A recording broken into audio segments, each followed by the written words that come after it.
Sementara itu, pemerataan pembangunan di Bali Selatan dengan Bali Utara harus segera diwujudkan demi pemerataan ekonomi Bali. Dengan berakhirnya Pilkada Bali, kepada pemimpin baru diharapkan mampu mewujudkan pemerataan pembangunan infrastruktur antara Bali Selatan dengan Bali Utara.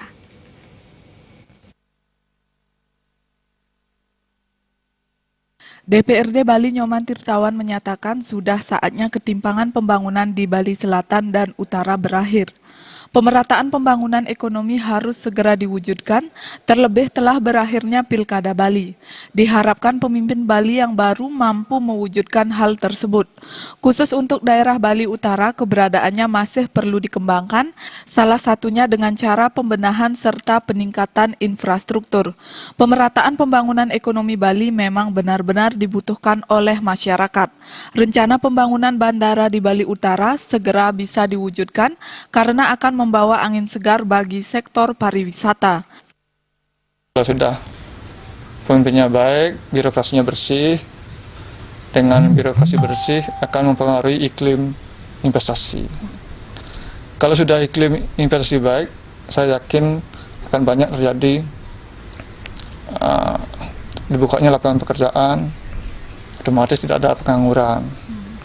Jadi intinya semua masyarakat mendapatkan lapangan pekerjaan, bisa produktif, bisa sejahtera. Terlebih dari itu, khusus untuk pemerataan pembangunan, karena timpangnya Bali Utara dan Bali Selatan, mengingat Bali juga sebagai jangkarnya pariwisata Indonesia, kalau melihat visitnya kunjungan wisatawan ke Bali sekitar 10 jutaan, padahal kunjungan wisatawan ke Indonesia itu 14 juta. Sudah secara jelas Bali itu sebagai porosnya, dinamonya, jangkarnya pariwisata Indonesia. Maka untuk meningkatkan pariwisata Indonesia perlu dibangun bandara yang komprehensif di Bali Utara, apakah di laut ataupun di darat.